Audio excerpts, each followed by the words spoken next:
Okay, good morning.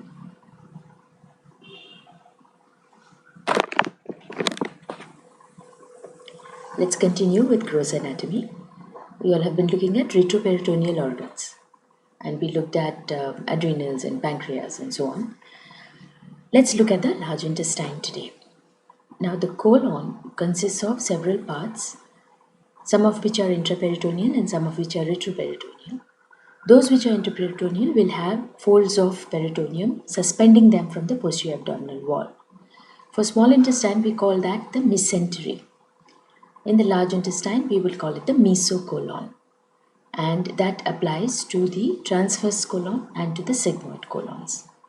Now, in histology, we saw that the small and large intestines were very different from each other because the small intestine had these extra features called villi. The large intestine absorbs only water and vitamins, minerals, electrolytes.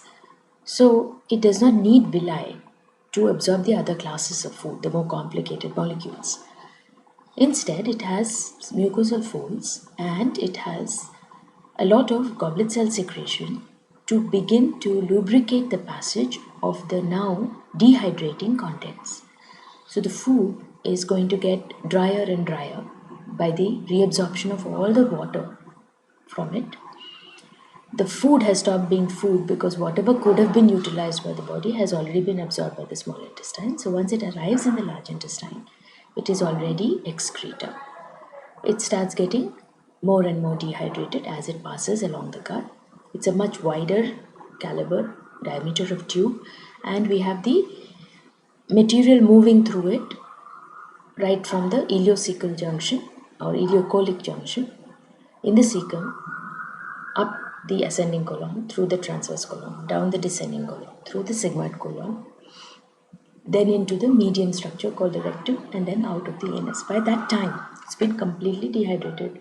All possible nutrients have been completely absorbed from it. Now, this is its function, and therefore its gross anatomical structure allows some amount of distension, some amount of stasis.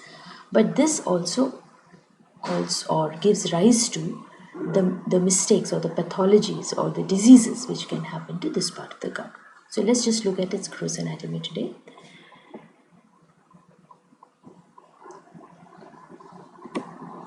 Alright, so in the large intestine there are two specific areas which have a very great clinical significance, which will be done as separate classes. Three actually: the cecum, the appendix, and the sigmoid colon, because a large number of surgical pathologies will be related to these organs.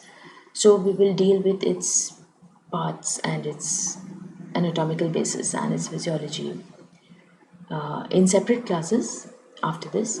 Today I will only look at the comparatively less involved parts of the gut, which are the ascending, transverse, and descending colons. So this part of the large intestine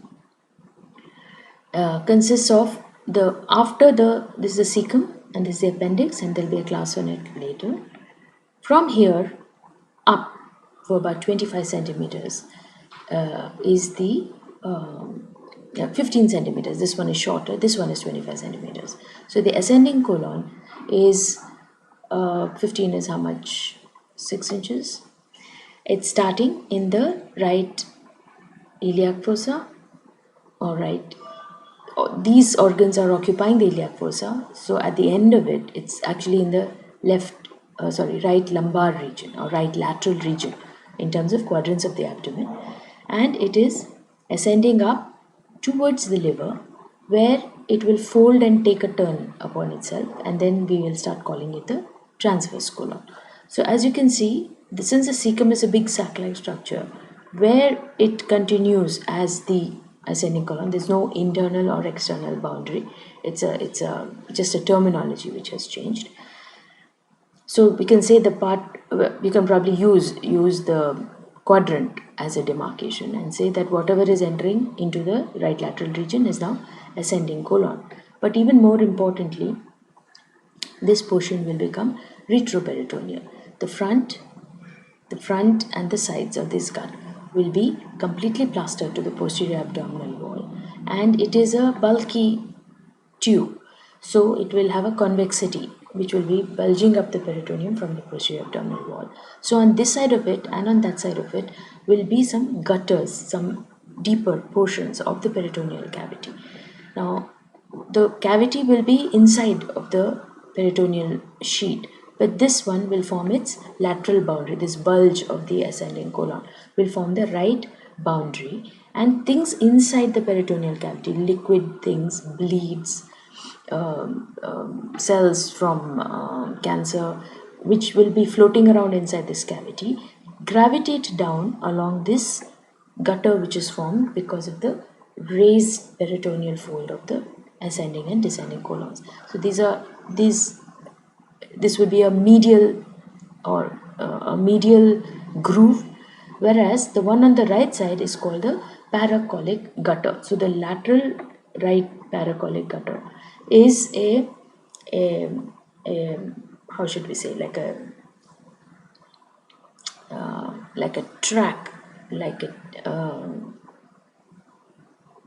a gutter is a real word, like a shallow longitudinal channel where things can, if they spill along this, there is no spillage because it is extraperitoneal. Along this, if there is spillage, then it will track down via the medial border of the ascending colon. Similarly, the same thing will happen on the left side also when it comes to the descending colon, and this is a much longer space because the fold goes up much higher in terms of superior, in terms of vertebral level.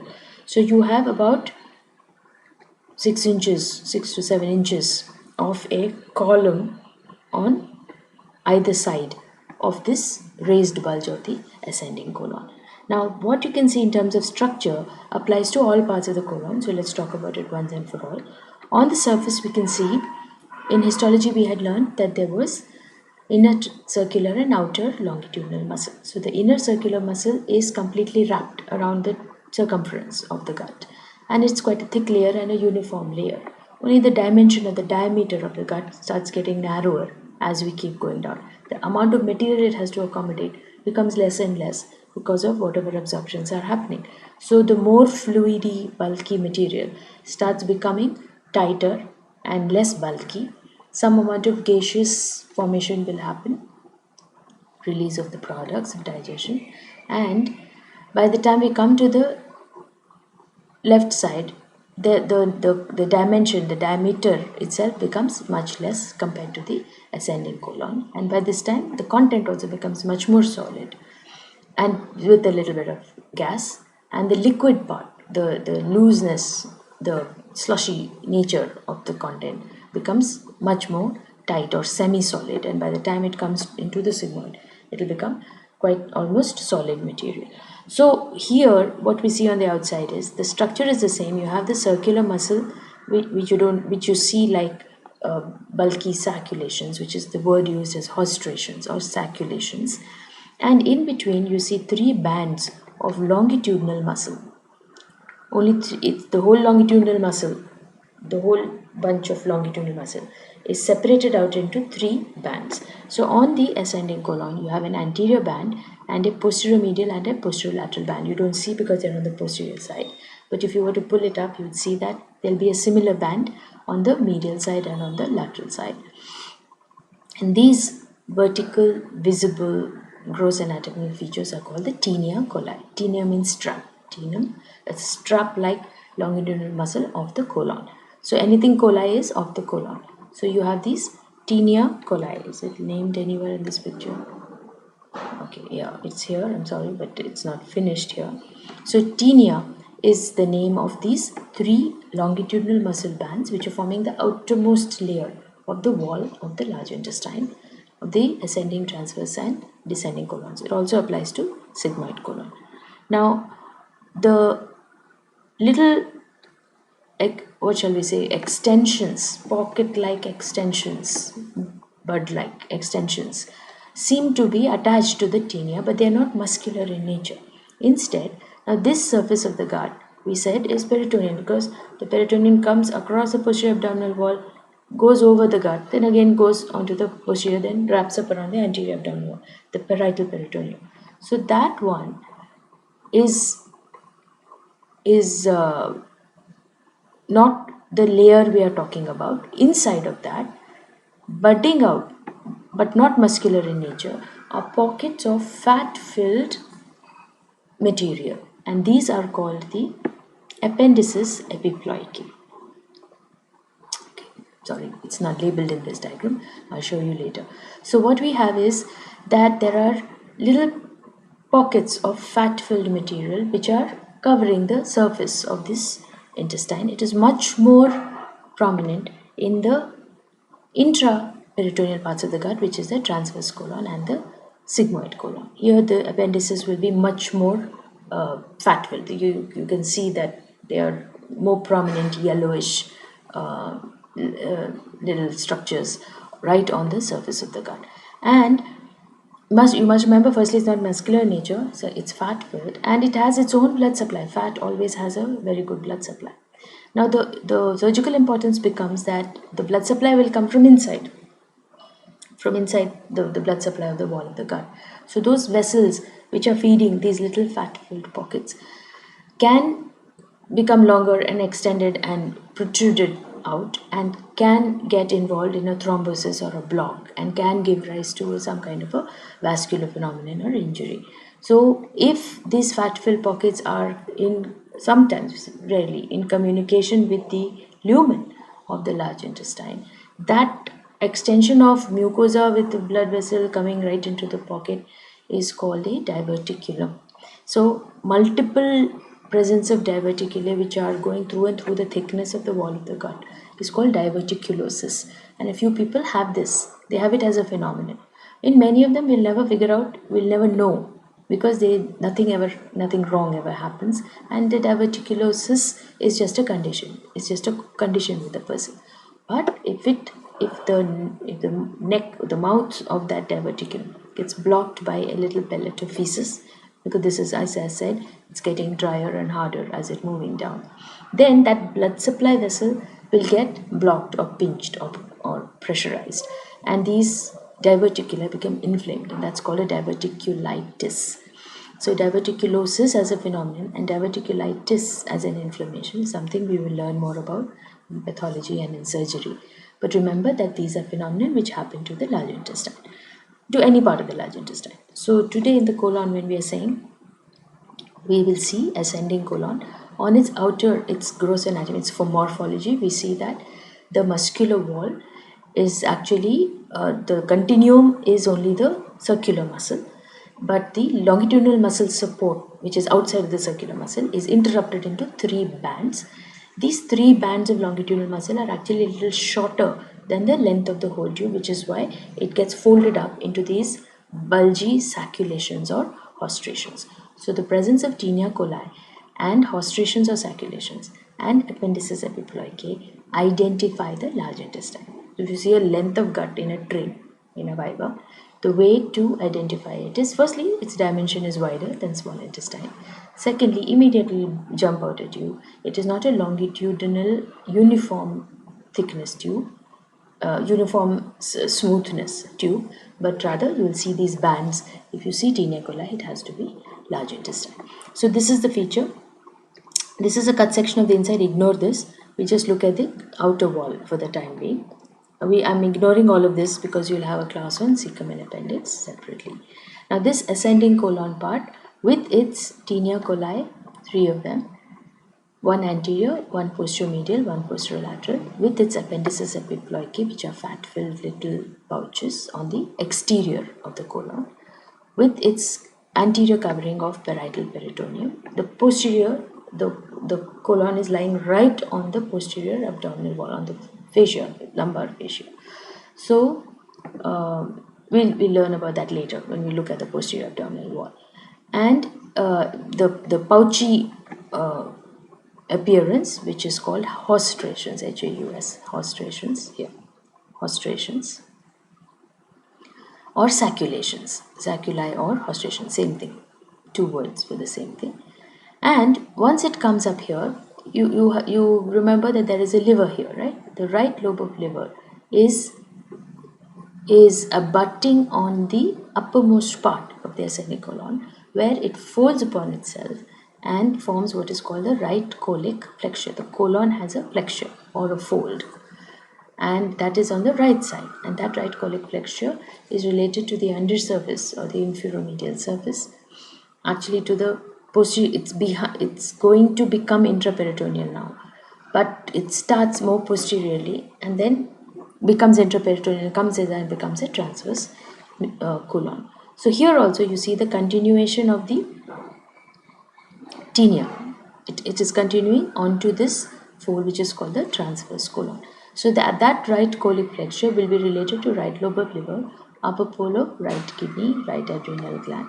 It will be on the lateral side or a little far away, so epiploic foramen is somewhere here, right? But that is an intraperitoneal feature. I'm just saying all the structures which are there in the right hypochondrium. So right colic flexure is in the lower part of the right hypochondrium. Now this fold will happen and then it will become the transverse colon. So what happens in transverse colon is,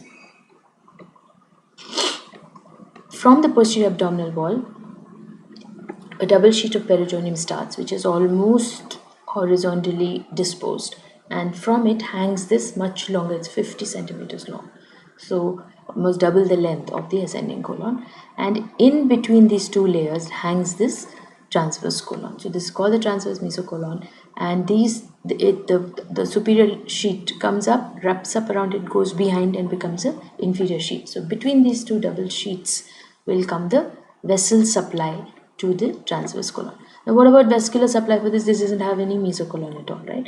So this one will get its blood supply from blood, nerve, lymphatic supplies from retroperitoneal vessels, which are branches of the vessels of the gut. Now you've already done development and you know there is a foregut, midgut and hindgut arteries. So the midgut artery is a superior mesenteric artery and the midgut is continuing. So our terminal ileum, appendix, cecum, all of this will come under midgut and it will go on till the junction of 2/3 and 1/3 of the transverse colon. So the midgut artery, which is the superior mesenteric artery, we'll go into that a little bit of detail. I don't know if you have separate classes on that, but that's very significant as far as the colon is concerned. So its vessels will therefore, some of them will be intraperitoneal, which will go between sheets of peritoneum to the intraperitoneal hanging loops, and some branches will be retroperitoneal, which will just go across the posterior abdominal wall towards the target territories. So the branches which are coming to ascending colon will be retroperitoneal because the organ itself is retroperitoneal, common sense. Whereas the branches which are coming to transverse colon will have to enter between these sheets, and this is best understood when you see that sagittal section with the reflections of the mesentery. I'll show you again today as a reminder, but remember that the same vessel which is coming away from abdominal aorta, which is retroperitoneal structure, some of its branches will enter between sheets towards their supplies. Some others will stay behind retroperitoneal and just go flatly across the posterior abdominal wall, either sideways or upwards or downwards, wherever they have to go, because that part of the gut is not away from the abdominal wall, it's right on the abdominal wall, so the arteries will go straight there. This becomes very important as a concept because if we have to surgically resect any part of the gut for any reason, it has a diverticulitis, or diverticulitis we don't do surgical management, but after the inflammation subsides, we may want to remove the part of the gut which is continuously, repeatedly, chronically getting inflamed and causing problem to the patient. If we want to do a colectomy or a hemicolectomy or a partial resection for any reason, we must know how the vessels are going to be supplying it so that we can go there and tie the vessel before we cut it. Otherwise, there will be catastrophic internal bleeding. So it's important to understand peritoneal reflections, particularly from the point of view of which are intraperitoneal, which are retroperitoneal or extraperitoneal, because the vascular pedicles will come to the intraperitoneal loops only, right? The remaining vasculature stays safely behind on the body wall, either anterior abdominal wall or posterior abdominal wall. In one sense, it's much easier to handle. In another sense, it's more difficult because more difficult to reach. Those vessels which are hanging within folds of peritoneum are easy to find and easy to reach and easy to tackle. The retroperitoneal ones will be more difficult to get at, and we may not, don't want to disturb peritoneal cavity if we want to get at extraperitoneal structures. So the surgical approach may vary, it may become very different. We learn all these aspects in surgery. You must know the anatomy very well first so that you can understand the logic, the anatomical basis of the surgical approach to all of these structures. So coming back to transverse colon, it starts at the right colic flexure, just under the surface of the, or rather just in the right hypochondrium related to the inferior surface of the right lobe of the liver, and then it comes to be suspended between the two sheets of the transverse mesocolon. It also has 3 tinea coli, excuse me, and it has appendices epiploicae and these sacculations or hausturations. Then, when the transverse colon ends, it is ending higher than the right colic flexure. This left colic flexure will therefore be related to the spleen. Remember, there were 2 ligaments here. There was a gastrosplenic and there was a lienorenal, but those were the folds connecting the intraperitoneal stomach to the intraperitoneal spleen, right? The gastrosplenic ligament. The edge ligament, which is between kidney, left kidney and spleen, the lienorenal ligament, which had the tail of the pancreas and which had vessels going to the splenic hilum. That is very much related to this left colic flexure. Related, but not involving it. What is involving it or important is that this mesocolon will stop, and from here it will start becoming retroperitoneal. So when it's going retroperitoneal, that sheet of peritoneum is related to the peritoneum going to cover the undersurface of the diaphragm. So we call that the phrenico-colic ligament. The phrenico is the diaphragm and this is the left flexure of the colon, and the phrenico-colic ligament is nothing but the covering of the transverse colon becoming retroperitoneal again by reflecting off onto the undersurface of the left lobe of the diaphragm.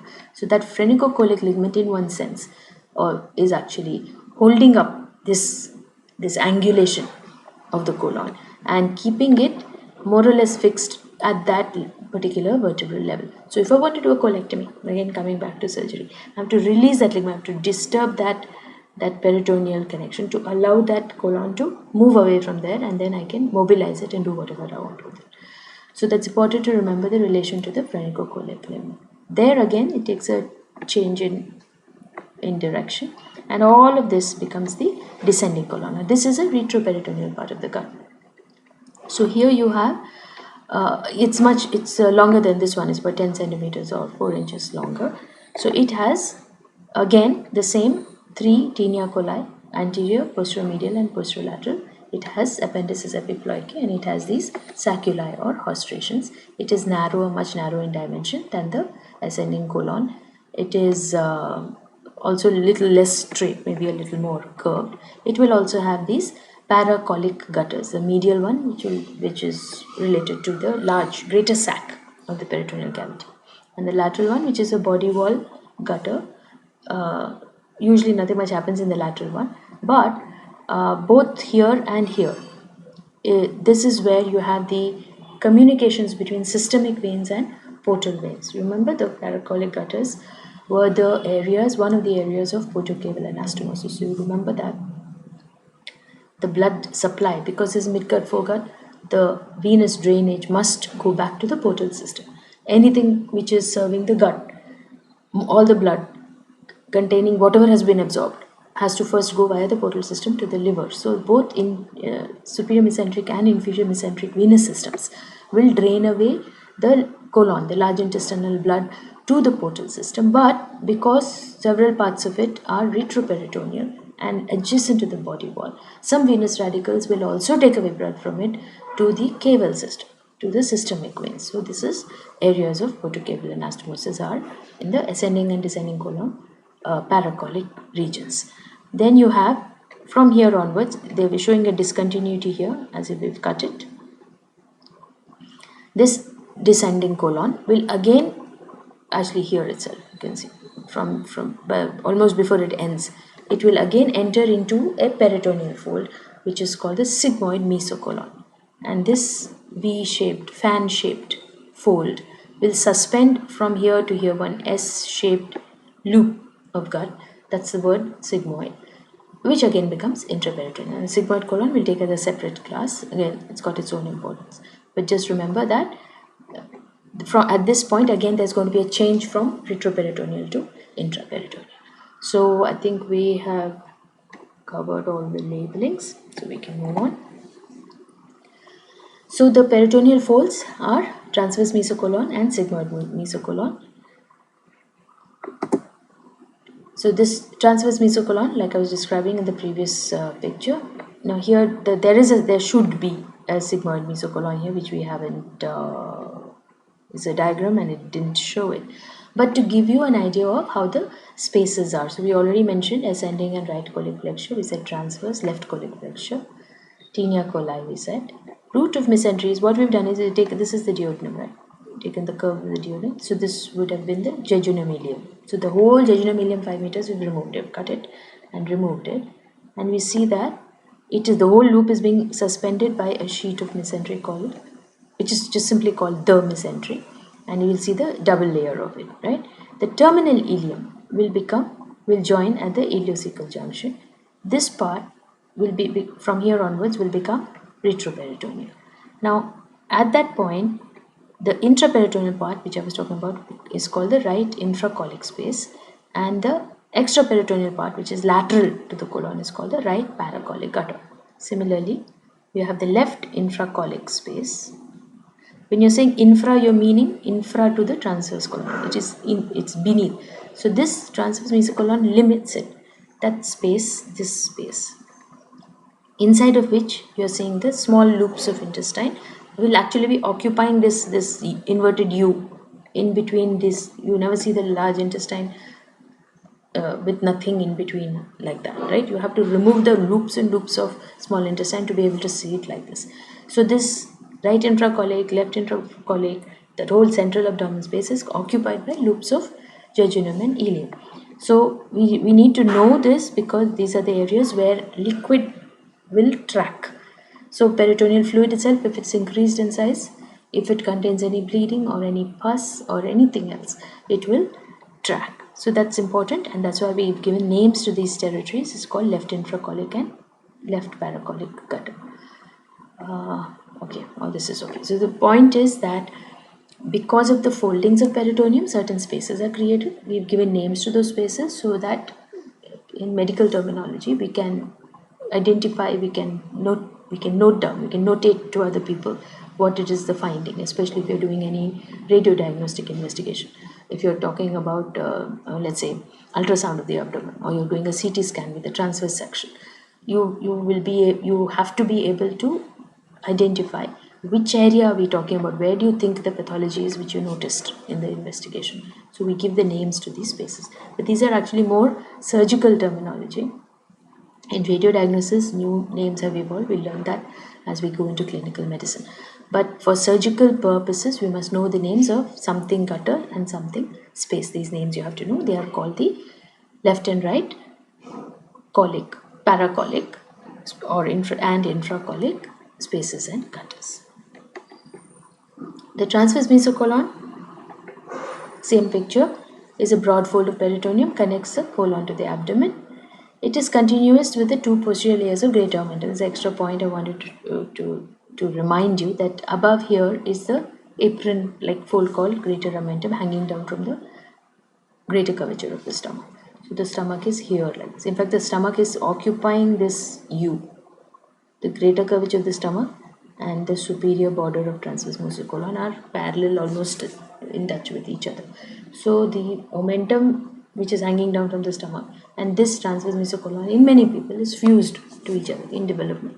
You can't separate them from each other. So this transverse mesocolon therefore limits this intracolic space from the supracolic space. You end up having in the greater sac two compartments because of that. This has been already explained to you in earlier classes. So both of these sheets, transverse mesocolon and greater omentum, are attached to posterior abdominal wall or lead back to posterior abdominal wall across the body of the pancreas. We look at it in a sagittal section view. Now this transverse mesocolon contains the vessels, the arterioles, the veins, the lymphatics and the nerve supplies. and it is a derivative of the dorsal mesentery in the embryo. You must correlate always with embryology and with histology. Whenever we speak something, those knowledges must come together. They must come to the front of your mind at that time. So remember that this dorsal mesentery of the embryo is the one which is now in the adult after birth. It's going to be called meso something or the other, mesentery, mesoappendix, mesocolon, whatever it is. So when you see it in transversection, you saw that this was the stomach lesser omentum and this was the greater omentum, and it folded upon itself and formed the lesser sac, right? This space was called the lesser sac. And when it came back to the posterior abdomen, it was on the pancreas, right? From the body of the pancreas is where this shield is going off from, right? And then you have the small bowel mesentery with all its loops and loops and loops of small intestine. And you have the greater omentum hanging from the greater curvature of the stomach. And you have the mesocolon, so which means this must be the transverse colon. Right? So closely applied to the stomach. This gap sometimes is obliterated. So this whole thing becomes a 4-layered sheet hanging down, and there is no space between the anterior 2 and the posterior 2 layers. And you have only it looks like the greater curvature of the stomach is stuck, attached to the transverse colon. It's easily separable sticking. There will be a thin film of fluid usually, but a surgeon who's attempting to do anything with transverse colon must remember this variation may be there. There may be a loose fluid filled space between the transverse colon and the stomach, or this may get fused and then there's only a little bit of a potential space, and the transverse mesocolon will have to be freed from the greater omentum for us to be able to do anything with it. So just to show you or remind you where the transverse colon is coming from, because the blood vessels, which are branches of superior mesenteric artery, must enter this. In this diagram we don't have any blood vessels, but here is where the superior mesenteric artery intraperitoneal branches to transverse colon will enter into the sheet to supply this part of the gut. Similarly, when you go further down, you see a mesosigmoid for the sigmoid.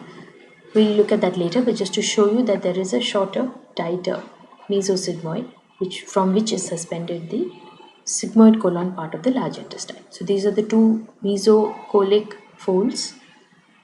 The others are all mesenteries, which are applied to the small intestine. So let's look at the flexures a little bit, hepatic and splenic flexure. So the hepatic is a sharp bend between ascending and transverse. It was tucked under the right lobe of the liver, and it's supplied by the superior mesenteric artery. The point to remember is from here we'll start a blood supply, and the superior mesenteric will give off lots of branches to the small intestine, and it will give off some branches to ascending, this flexure and transverse colon, and it will give some branches to the ileocolic junction, to the cecum and the appendix. That's how the superior mesenteric supplies. We will look at that. Remember that this flexure is supplied by mesenteric artery. Now why this is one of the things which is present at the L1 level, transpyloric plane, one of the structures we get to see. So events which happen at transpyloric plane, there's 1 dozen things. One of them is a hepatic flexure. The splenic flexure is at a higher level. It is between transverse and descending colon, left upper quadrant, and it is a watershed region as it gets a dual blood supply. So the superior mesenteric artery last branch will go till somewhere here, and the inferior mesenteric first branch will come up here from here and be the territory. So the arterial supply is coming in from two sides. The venous drainage is going away in two different directions to two different venous systems. That's why it's called a watershed region. This is important because when arterial supplies are coming in, the most terminal final branches will usually be the thinnest, smallest caliber.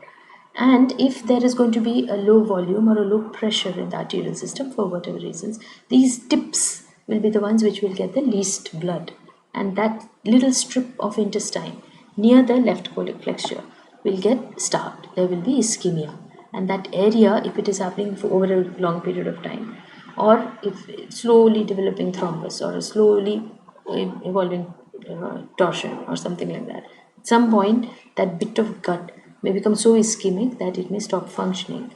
And when a piece of gut is crying for blood for its oxygen and its nourishment, it can become very, very painful. First symptom in your patient will be acute abdominal pain. So we have to know which areas of the gut are prone to ischemic damage, because it doesn't have its own artery coming from either superior or inferior mesenteric systems. It is getting the last of the last branches of superior mesenteric and the first, the last tip of the first branches of the inferior mesenteric, and that may not be a very strong supply zone. The other thing which you need to remember with the flexures, like I mentioned before, is they need to be mobilized if we want to resect any part of the colon and remove it. Then this because it is being attached by the phrenicocholic ligament on the left side particularly. The right side is a little easier to mobilize. There's no specific ligament over there. Until here it is retroperitoneal, and from here it will start becoming intraperitoneal where the transverse mesocolon is attached. So we must remember that those things have to be mobilized. If there's any vasculature coming there, it has to be very carefully ligated and tied up before we can move that piece of gut and try to resect it, or to do a surgery called an anastomosis. If we are going to do an end-to-end or end-to-side anastomosis, we must remember that the flexures are fixated to some extent, because they are areas of moving from retro to intraperitoneal suspension. Okay, a little bit about the superior mesenteric artery. I'm not sure if you all have finished your class on this or not, or maybe you'll do it after all the viscera are over. But the superior mesenteric artery will take off from the aorta, and on this side it will give off all the ileal branches, right, into the mesentery with the loops of jejunum and ileum. Already behind, you can see this is the duodenum. This part, it's supposed to be retroperitoneal. Already it would have given off some duodenum. You have an inferior pancreaticoduodenal branch, so it will be giving off that, and it will supply the intestine from the lower part of the duodenum through 2/3 of transverse colon and also the pancreas. So it will give off those branches. We will not look at them today. They are branches to the small intestine, but it will give colic branches.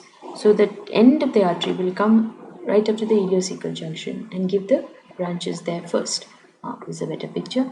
So we've cut off all the 20, 30, 40 branches to jejunum and ileum, right? We're not looking at that at all.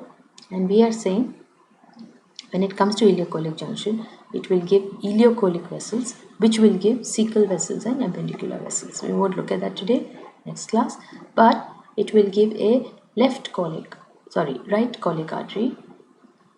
In this one, there seem to be two, one and two, usually one right colic artery, maybe this one, which will give an ascending branch and a descending branch. Then it will give a middle colic artery, which will give a right branch and a left branch. So the right branch of the middle colic of the superior mesenteric, anastomosis with the right colic ascending branch, right? The right colic descending branch will anastomose with any other branches which come from the right side of superior mesenteric and with terminal branches of the ileocolic vessel. So the ileocolic artery, its cecal appendicular branches are going downwards, but its one ascending branch will go and anastomose with the right colic.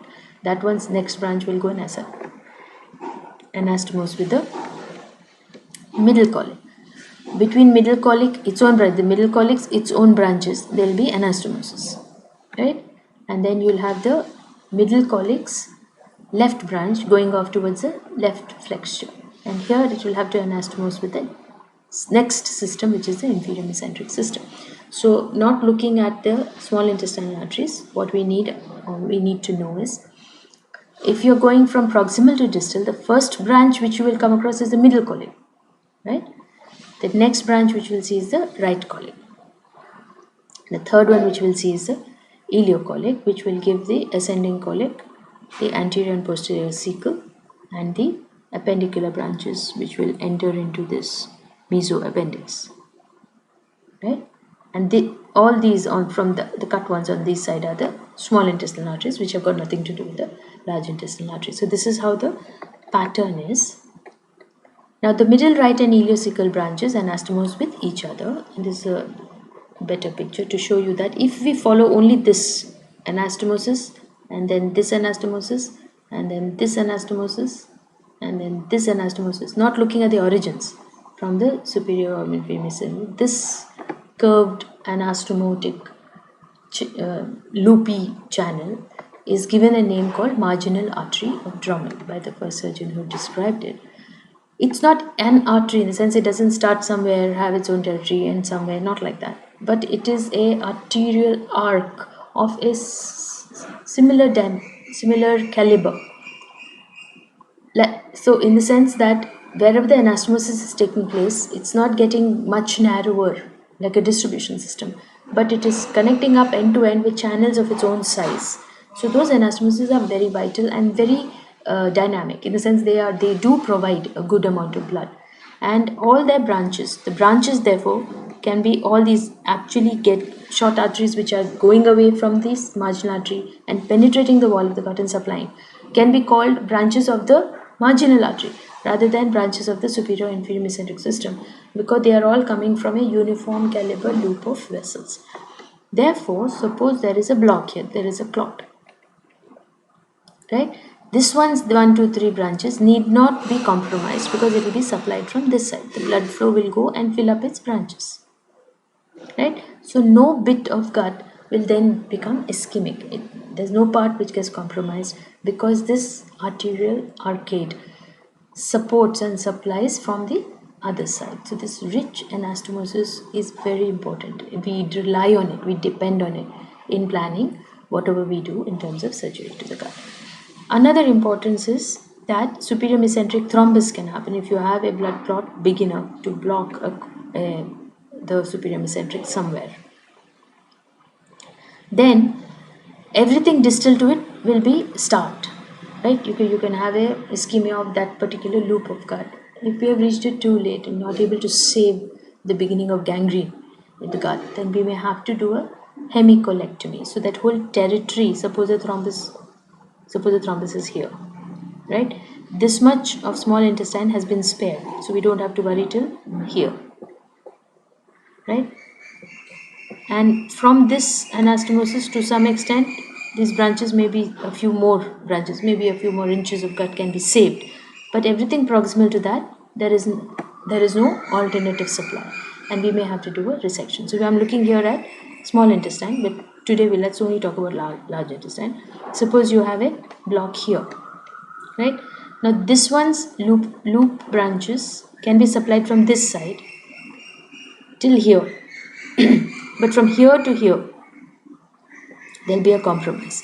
Similarly, we can map or predict, or better still, very categorically do the investigation and do a arteriogram and see how much of territory has got a good enough supply and how much of territory is compromised, and do only a partial resection. So when I was training, we had only hemicolectomy. You remove half of the colon, you take out the entire superior mesenteric artery area, right?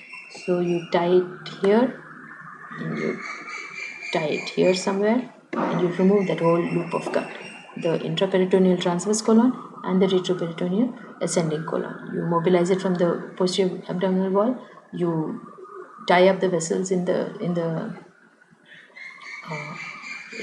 between the branches of the transverse colon. Please remember, this middle colic is going to enter between two sheets of the transverse mesocolon, because this whole thing is hanging free. So this artery and all its branches are intraperitoneal within the sheets, whereas this artery is along the posterior abdominal wall. So in these diagrams, you can't make out which one is more anteriorly placed or more upfront, and which one is more posteriorly placed as far as the cavity is concerned. Better seen again in sagittal section, and actually if you look into the abdominal cavity, you will never forget it. So please remember, when you come back, we will be doing a quick practical demonstration of everything which is related to your theory classes. At that time, please remember that you will have to recall to yourself what we talked about retro and intraperitoneal parts of the gut. So the thing to remember is the marginal artery of Drummond. And another thing, I should have underlined this, on the left side, the inferior mesenteric territory is the descending colon and the sigmoid colon. So there'll be another artery. Do I have another picture? No. So the inferior mesenteric artery will be given off a little lower, and it will give a left colic artery.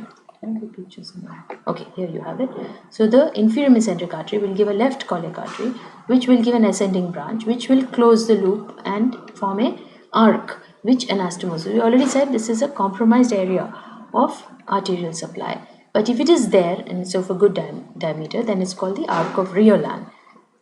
And it will be important to keep the left splenic flexure well supplied and vital. A superior mesenteric thrombosis can be compensated by inferior mesenteric supply almost till here, right? But not beyond that. Then beyond that there will not be much of, so suppose you have a superior mesenteric full thrombosis high up, right? If it is above the level of middle colic vessel, then all branches including this one will be starved. So then this one, inferior mesenteric, will keep it supplied up to some distance, and we can salvage that part of the gut, which will conform with an arteriogram. And then only the superior mesenteric territory from here to here we will remove, and that is called a hemicolectomy. And we can do an end-to-end anastomosis, or we can create what is called an ostomy. We take the proximal part of the gut which is remaining, which is still having a good vascular supply, and that has to be connected to anterior abdominal wall with an aperture, and a plastic bag is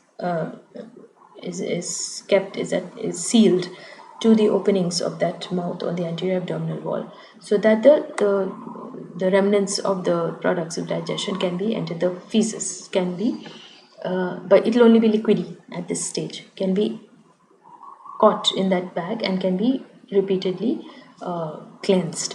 So we have colostomy patients, lots of them, particularly in the Western world, because cancer of the colon is a very frequent phenomenon there, where a right hemicolectomy has been done and a colostomy has been done to the anterior abdominal wall. Similarly, when you have sigmoid colon issues, we do a left hemicolectomy, and you can have a colostomy there also. We'll learn more about that in surgery. But you remember the anatomical basis of it is that there is a rich arterial anastomosis. The venous drainage will go again to superior and inferior mesenteric systems. The lymphatic drainage will go into the superior mesenteric and inferior mesenteric nodes. The nerve supply, okay, I'll leave that to you as a homework because we've come to the end of our time. The nerve supply, if you remember, sympathetic will be from segments T10 to L1. So somewhere around little between umbilicus and about 1 inch down will be the dermatomal area, where abdominal pain will be related when it comes to anything to do with large intestine. But also you will get some reference if it is the left colon and the sigmoid colon, then the pain will be reflected by the inferior hypogastric plexus, because that is going back to sacral segments S2 and 3. If you remember, there are pelvic splanchnic nerves, and they will be related. There is a craniosacral outflow of the parasympathetic system. So the S2, S3, S4 segments are going to be the nerve supply of the inferior mesenteric artery territory. The hind gut, arterial supply is inferior mesenteric, venous drainage is inferior mesenteric, and nerve supply is via the pelvic splanchnics in the S2, S3, S4 segments of the spinal cord. So pain, some amount of it will be referred much lower down if it is from the left side of the colon. Lymphatic drainage will go to the inferior mesenteric lymph nodes. So these things become important. In large intestine, in development, you might have heard of Hirschsprung disease, congenital megacolon, because of aganglionosis of the hind gut. A rare phenomenon, we don't know why it happens. Babies are born with very huge large intestines because there is no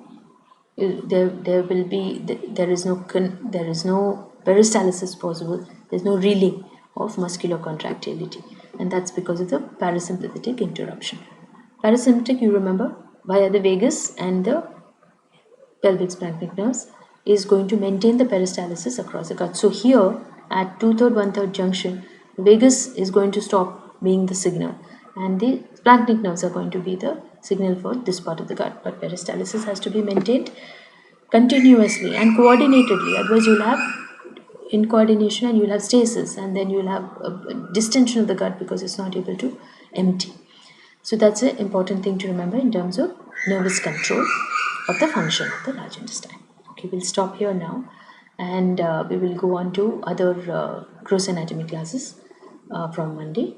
I'll be coming back probably with a histology topic in the next days. So thank you. Bye for now.